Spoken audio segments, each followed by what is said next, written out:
Hi ಎಲ್ರಿಗೂ ನಮಸ್ಕಾರ. ನಾನು ಚೆನ್ನಾಗಿದ್ದೀನಿ, ನೀವೆಲ್ಲರೂ ಚೆನ್ನಾಗಿದ್ದೀರಾ ಅಂತ ತಿಳ್ಕೊಂಡಿದ್ದೀನಿ.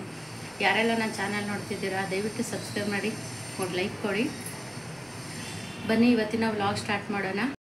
ನಾನಿವತ್ತು ಗಿಣ್ ಮಾಡೋಣ ಅಂತ ರೆಡಿ ಮಾಡಿ ಇಟ್ಕೊಂಡಿದ್ದೀನಿ. ನೋಡಿ, ಗಿಣ್ ಮಾಡೋದಕ್ಕೆ ಏನೇನು ಬೇಕು ಅಂತ ತೋರಿಸ್ತಿದ್ದೀನಿ. ನೋಡಿ, ಒಂದು 2 ಕಪ್ ಅವಲಕ್ಕಿ, ಒಂದು 1/4 ಲೀಟ್ರಿಗಿನ್ನ ಸ್ವಲ್ಪ ಜಾಸ್ತಿ ಐತೆ ಗಿಣ್ಣಾಲು, ಮತ್ತು 2 ಅಚ್ಚು ಬೆಲ್ಲ ತೆಗೆದು ಇಟ್ಕೊಂಡಿದ್ದೀನಿ. ನಾನು ಸ್ವೀಟು ಜಾಸ್ತಿ ತಿನ್ನೋರು ಜಾಸ್ತಿ ಬೇಕಾದರೂ ಹಾಕೋಬೋದು. ಇದು ದ್ರಾಕ್ಷಿ, ಒಣ ದ್ರಾಕ್ಷಿ, ಮತ್ತು 1 ಇಂಚು ನಾನು ಒಣಶುಂಠಿ, 2 ಏಲಕ್ಕಿ ಕಾಯಿ ತಗೊಂಡಿದ್ದೀನಿ, ಮತ್ತು ಇದು ಗೋಡಂಬಿ.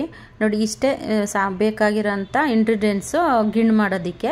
ಇವಾಗ ನಾನು ಈ ಬೆಲ್ಲನ ಪುಡಿ ಮಾಡ್ಕೊತೀನಿ, ಮತ್ತು ಬೆಲ್ಲನೂ ಇದು ಶುಂಠಿ ಮತ್ತು ಏಲಕ್ಕಿ ಕಾಯಿ ಪೌಡ್ರ್ ಮಾಡ್ಕೋಬೇಕು. ಅವಲಕ್ಕಿನ ನಾನು ತೊಳೆದು ಇಟ್ಕೊಂಡಿರ್ತೀನಿ.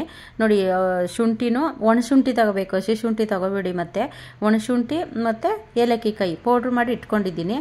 ಇವಾಗ ಹಾಲು ಕಾಯಕ್ಕೆ ಇಡೋಣ. ನಾನು ಸ್ಟವ್ ಹಚ್ಕೊಂಡು ಹಾಲು ಕಾಯಕ್ಕೆ ಇಡ್ತಾಯಿದ್ದೀನಿ. ನನಗೆ ಸಬ್ಸ್ಕ್ರೈಬರು ತಂದುಕೊಟ್ಟಿದ್ರು ಪಾಪ, ಅವರು ರಾಧಾಮಣಿ ಅಂತ. ಅವ್ರು ಎಷ್ಟು ಒಳ್ಳೆಯವರು ಅಂದರೆ ಪಾಪ, ಅಕ್ಕ ನಿಮಗೊಂದು ರೆಸಿಪಿ ವಿಡಿಯೋ ಆಗುತ್ತೆ ಅಕ್ಕ ತಗೊಳ್ಳಿ ಅಂತ ತಂದುಕೊಟ್ಟಿದ್ರು. ನಾನು ಹಂಗೆ ಇಟ್ಟಿದ್ದೆ ಫ್ರಿಜ್ಜಲ್ಲಿ, ನನಗೆ ಟೈಮೇ ಇರಲಿಲ್ಲ ಮಾಡೋದಕ್ಕೆ. ಇವಾಗ ಮಾಡ್ತಾಯಿದ್ದೀನಿ. ನೋಡಿ, ಬೆಲ್ಲ ಹಾಕಿದ್ದೀನಿ. ಬೆಲ್ಲ ಹಾಕಿ ಹಾಲು ಚೆನ್ನಾಗಿ ಕಾಯಬೇಕು, ಬೆಲ್ಲದಲ್ಲೇ ಚೆನ್ನಾಗಿ ಕಾದರೆ, ಕೆಂಪಾಳ ಕಾಯಿದ್ರೆ ಆವಾಗ ನಮಗೆ ಗಿಣ್ಣು ಚೆನ್ನಾಗಿ ಬರುತ್ತೆ. ಅದು ಹಾಲು ಒಡೆದೋಗುತ್ತೆ. ಅದು ಒಡೆದೋಗುತ್ತೆ ಅಂತ ಏನು ಟೆನ್ಷನ್ ಏನು ಮಾಡ್ಕೋಬಾರ್ದು. ಅದು ಒಡೆದೋದ್ರೇ ಆ ಗಿಣ್ಣು ಚೆನ್ನಾಗಿ ಬರೋದು. ನಾವು ಬೆಲ್ಲ ಹಾಕೊತೀವಲ್ಲ ಆವಾಗ ತಿರ್ಸ್ತಾನೆ ಇರಬೇಕು, ಮತ್ತು ಹಾಲು ಚೆನ್ನಾಗಿ ಕಾಯಬೇಕು. ಹಾಲು ಜೊತೆನೇ ಬೆಲ್ಲನೂ ಚೆನ್ನಾಗಿ ಮಿಕ್ಸ್ ಆಗುತ್ತೆ, ಆವಾಗ ಬೆಲ್ಲನೂ ಕರಗ್ತೈತೆ, ಚೆನ್ನಾಗಿ ಹಾಲು ಕಾಯ್ತೈತೆ. ಆ ಥರ ಕಾದ್ರೇ ತುಂಬ ಚೆನ್ನಾಗಿ ಗಿಣ್ಣು ರೆಡಿ ಆಗುತ್ತೆ. ಮತ್ತು ಹಾಲು ಒಡೆದೋಗುತ್ತೆ. ಅದರಲ್ಲಿ ನಾವು ಬೆಲ್ಲ ಹಾಕಿದ ತಕ್ಷಣವೇ ಹಾಲು ಒಡೆದೋದಂಗೆ ಆಗುತ್ತೆ.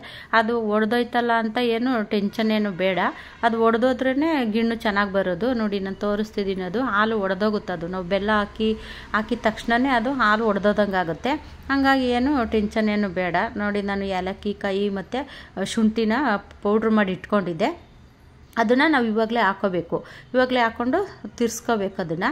ನೋಡಿ, ನಾನು ಅವಲಕ್ಕಿ ಹಾಕ್ತಾಯಿದ್ದೀನಿ. ಕೆಲವರು ಅವಲಕ್ಕಿಲೂ ಮಾಡ್ತಾರೆ, ಕೆಲವರು ಮತ್ತು ಇದು ರೈಸು, ಕಡಲೆಪುರಿ, ಒಬ್ಬೊಬ್ಬರು ಒಂದೊಂದರಲ್ಲಿ ಮಾಡ್ಕೊತಾರೆ. ನಾನು ಅವಲಕ್ಕಿನಲ್ಲಿ ಮಾಡ್ತಿದ್ದೀನಿ, ತುಂಬ ಚೆನ್ನಾಗಿರುತ್ತೆ.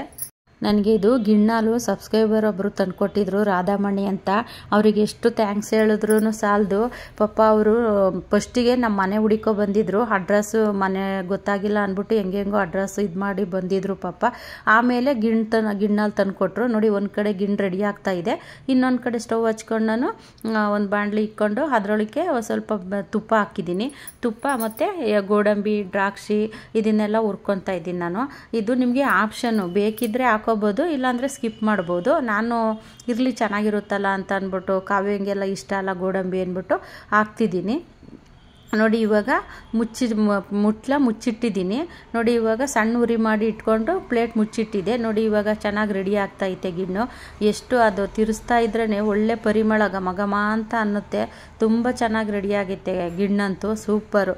ಇದು ಕ್ರೆಡಿಟ್ ಎಲ್ಲ ನಮ್ಮ ರಾಧಾಮಣಿಯವರಿಗೆ ಹೋಗಬೇಕು ಪಾಪ. ಅವರು ನಿಮಗೆ ಒಂದು ರೆಸಿಪಿ ಆಗುತ್ತೆ ಅಕ್ಕ ತಗೊಳ್ಳಿ ಅಂತ ನನಗೆ ಹಾಲು ತಂದು ಕೊಟ್ಟಿದ್ರು. ಹಂಗಾಗಿ ನಾನು ಗಿಣ್ಣು ಮಾಡ್ತಾಯಿದ್ದೀನಿ. ನೋಡಿ, ಗೋಡಂಬಿ, ದ್ರಾಕ್ಷಿ ಎಲ್ಲ ಹುರಿದಿಟ್ಕೊಂಡಿದ್ನಲ್ಲ ಅದನ್ನು ಹಾಕ್ಕೊತಾ ಇದ್ದೀನಿ. ಲಾಸ್ಟ್ ಇದು ಮುಗೀತು, ಅದು ಗಿಣ್ಣು ಬೆಂದಿದ್ದೆಲ್ಲ ಚೆನ್ನಾಗಿ ಬೆಂದೈತೆ ಅವಲಕ್ಕಿ ಎಲ್ಲ.